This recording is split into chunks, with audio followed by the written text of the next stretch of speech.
If you ask someone what Arnold Schwarzenegger is famous for, it's pretty good odds that they will bring up the Terminator movies. He made a strong mark as the killer robot in the first movie, and even more of one as the savior robot in the second. While he did make a mark with the third movie, it was a bit more streaky and brown.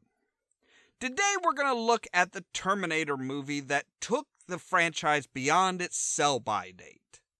I'm Ollamh, and welcome to Geek Corner Reviews, Terminator 3, Rise of the Machines.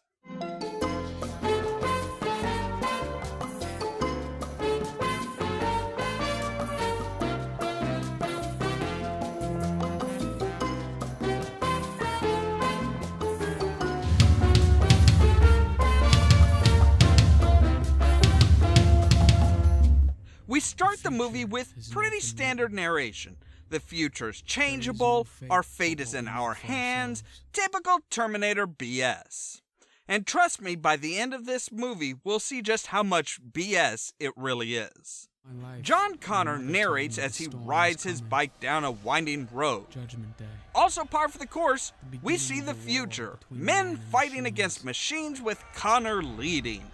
Connor states, while working a temp job breaking up stone, that he helped stop Judgment Day, the nuclear attack that started the Machine-Man War. But he doesn't trust it. He's also a dick to beer. Just by the way the beer shot out from the simple tap on the bottom tells us that he purposefully dropped a full beer into the water. Connor keeps narrating for almost a full 5 minutes before he almost speeds his bike into a deer, which causes him to crash and scrape himself up. But at least he saved the deer, right? That was totally worth almost killing himself. Finally, we see a Terminator travel back to current day, in Beverly Hills, which is suspiciously devoid of anyone. Like, we see a single car drive by before the TX shows up. This time, the evil Terminator is female, which you would think would make things a whole lot easier. Walking naked through Beverly Hills, which isn't as strange as the fact that there is still only a single person around, she decides it's time for some clothes and a vehicle. Killing the woman and taking the car, the TX uses a cell phone to, in an archaic fashion, connect to the Los Angeles Unified School District and get pictures of her targets. You might notice that suddenly there's plenty of traffic around. Guess everyone is out now that the nudity is done with. She rushes through traffic and gets pulled over by the police. And here we see the first huge problem with this movie. Skynet, as this movie establishes, was born inside the internet, which begs the question why the Terminator had to see a billboard to understand that men were weak around busty women. With the sheer volume of porn online, even in 2003, this should have been automatic. We cut to the female lead having problems scanning a shield? Are they really scanning a shield in a department store for some sort of registry? I guess they have to shoehorn in the warrior imagery into her backstory somehow. She states quite firmly that she hates machines, because by the third installment of a series, all subtlety is thrown out the window. This is Kate Brewster, engaged daughter of a general who is working on something top secret and is having problems with his computers. They are tracking a computer virus that is not only tricky, but also infecting military payroll and inventory computers. With even those areas infected, you would think that they would start switching from computer control to manual and disconnecting vital machines. But we find out the general wants to keep humans involved, and he casually drops that the supercomputer system is called Skynet. Meanwhile, out in the desert, the good old T-800 shows up. And for a synthetic man made on an assembly line, you would think he'd look just like the one from 20 or even 10 years ago. But we don't have time to focus on that as it cuts away again to Connor getting into town and trying to find medical help, which comes in the form of a veterinary hospital. Obviously, he's not very up on the idea of proper dosage as he shakes out a set of pills and then goes in for seconds. Here's a general movie problem. They show us the name of the drug, phenobarbital, which is used for both humans and animals, but not for pain or infections. It's primarily used for sedation, insomnia, and seizures. Basically, the great John Connor just took enough drugs to put himself to sleep, which is fine if he was in a place where he was going to rest. He is literally acting like a drug addict here. It appears it's time for the trademark Arnie butt as we jump back to the Terminator going to a bar to find some clothes. He walks into a ladies' night, which means a lot of rowdy ladies watching male strippers. Honestly, this is one of the best scenes. It really shows that the writers knew they couldn't avoid the humor and just embraced it.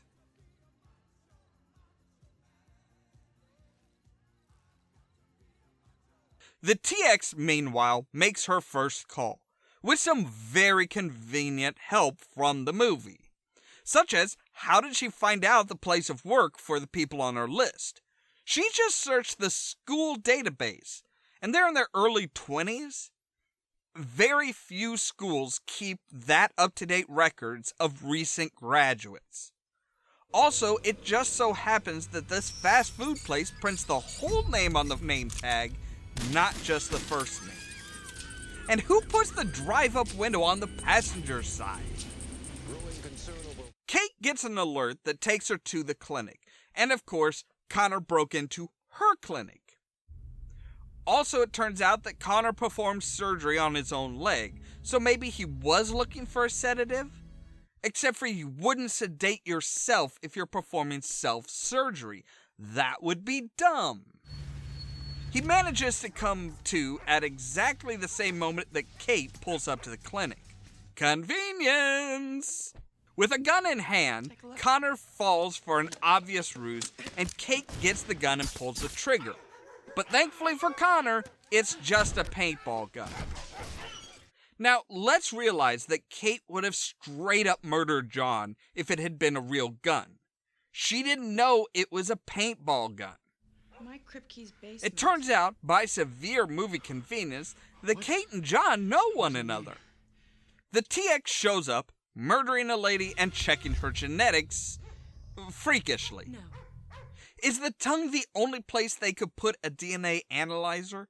Her skin is all the same because of the liquid metal, right? So why can't she take the DNA sample through her fingers?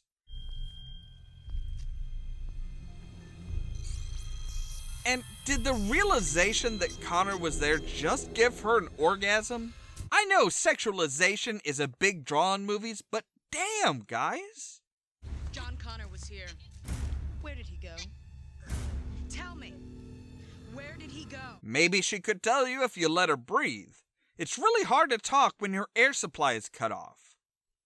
Thankfully, the T-800 isn't far behind, saving John and Kate both and getting the plot really going. John drives off with Kate while Arnie stays behind to get shot by the TX, who shows off a neat new skill to take over other machines and has the patrol cars drive off on their own while she takes a crane. If she could do this, why didn't she take over the Arnie bot? It would make sense to make use of the most advanced machines around, right? A chase and a lot of explosions later, Arnie, John, and Kate are together and driving free, for now. Thanks. It turns out that Arnie is a different Terminator, and the TX is after Connor's lieutenants. It's also stated that they didn't stop Judgment Day, only postponed it. Judgment Day is inevitable. But we stopped Judgment Day. You only postponed it. Judgment Day is inevitable. Arniebot has some seemingly serious damage. One of 2 hydrogen cells was damaged and needs to be removed. When it blows up, I'm not sure how the humans survived the explosion, let alone how the truck keeps driving after the shockwave and EMP hits. They make it to a gas station and remind me to never let a Terminator do the shopping. While they have vast knowledge about humans, their entry on dietary needs is sorely lacking. Kate succeeds in screaming loud enough that the attendant calls the cops. The T-800 drives off and takes them to a cemetery while John and Kate do some catching up, and the TX kills and takes the place of Kate's fiancé. It turns out that Sarah Connor died, and her will stipulated that a cache of guns should be put in a coffin and placed in a crypt under her name. Sarah Connor was cremated. The cops catch up with them because a tip-off from the gas station attendant is apparently like a dotted line on a map. As they surround the crypt, Kate escapes, and the TX kills and takes over the car of the police that she's riding with.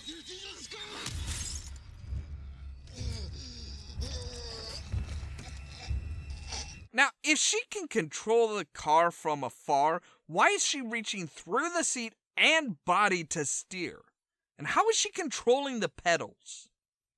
They apparently couldn't get Linda Hamilton back for this entry, but they did get this dipshit back. I've been there myself.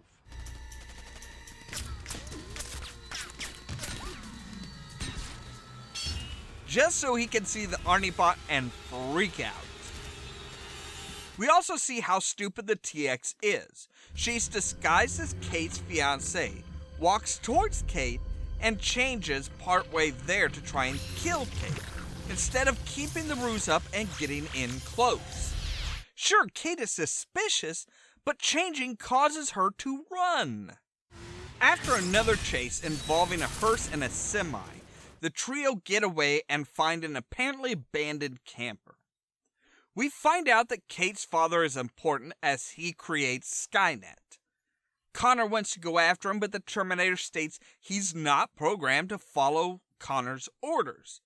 But when Kate asks him to, he agrees. We find out during the drive why Arnie is programmed to obey Kate and not John.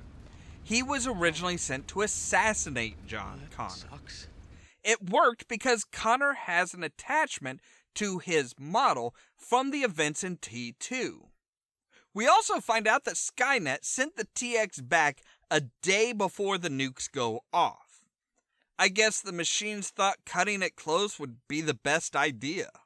The virus has spread to military computers, which leads to the decision to use Skynet to wipe out the virus rather than any other sane alternative. This is why you don't connect vital machines to the internet. They can't be hacked if there is no external connection. Oh yeah, they also have prototypes for the flying HKs and the tank-like T1s. Everyone seems to show up at the facility at the same time and have about as much trouble getting in as a fart does getting into a tornado. The TX takes some time to literally violate T1 and 2, taking over the early fighting machines.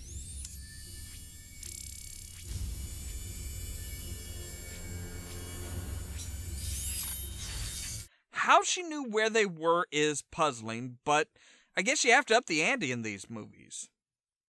Meanwhile, Skynet goes live, seems to be working, and then everything goes bad. Really bad. The TX, mimicking Kate, runs into the room, but soon Arnie, John, and Kate run as well, shooting the TX. Kate, what are you doing here?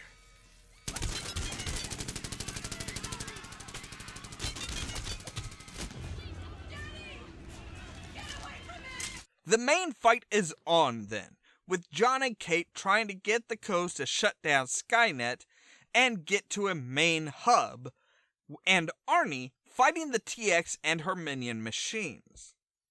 Thankfully, Kate's dad has time to get the codes to John and Kate and send them through the particle accelerator, which the base has for some reason, and to the runway, which it connects to for some reason. Oh, who am I kidding? Reason has nothing to do with this movie. They find the General's plane, which Kate is trained on, as Arnie is taken over by the TX. The DX has corrupted my system. Which she should have done at the very beginning. Luckily, the machine can feel and shuts down instead of killing Connor. The humans fly off to the new facility and start to break in, but then Arnie crashes in with an even bigger copter.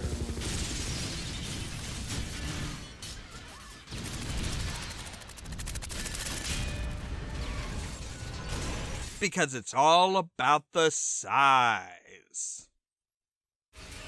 Arnie takes out the TX by shoving his last power cell into her mouth and blowing her up.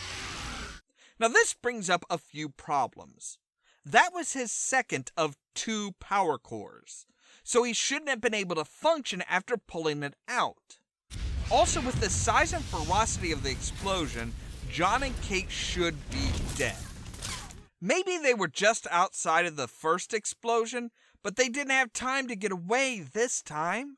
The movie ends with the realization that this facility is an old bunker, 30 years old by the state of the computers, and has nothing to do with Skynet. The General and the Arnie bot sent them here so they would be safe. Except this place hasn't been updated since the Cold War, so the likelihood of there being proper food and water is almost zero. As the nukes go off, radio signals start filtering in and Connor answers them, stating he's in charge of the presidential bunker, which I guess is why he's put in charge of the resistance. And that was Terminator 3: Rise of the Machines. It's not a bad entry in the series, but with the end of T2, it should never have been made. This movie tries to say that Judgment Day is inevitable, but spends much of its time getting the characters to try and prevent it. Judgment Day is inevitable. Okay, we get to your dad, we get him to pull the plug on Skynet, the bombs won't fall. It has plenty of action and even manages to squeeze in some humor, but at times it tries too hard to have comedy. There are some points that are just awkward.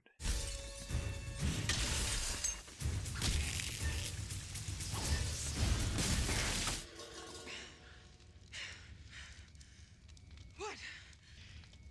You remind me of my mother. Being an early 2000s movie, it wasn't a bad update to the Terminator series. We tended to prefer our action movies with a liberal dash of humor. It was long before we decided what we really wanted was dark and gritty films that are filled with moral ambiguity. But this isn't just a review. So the question comes up, what do you think about Terminator 3? Did you like seeing more about the universe and the story, or would you prefer that they left the future in question? Did you like the addition of humor into the story, or did you find it distracting? Leave a comment down below, send us a tweet or a post on our Facebook page, and let us know how you felt about the movie. As always, thank you very much for watching, and don't forget to prod the subscribe button down below so that you can stay tuned for more from Ollamh Productions. If you wanna see some crazy, Cheerio! so lazy, then you should meet me and my friends. His body formed strange but repetitive patterns. His blood was smeared across the uncut portions of his skin to create a wave-like symbol. With 2 extra numbers between 9 and 10, that means we need something we aren't used to, such as these. Though sometimes these are used.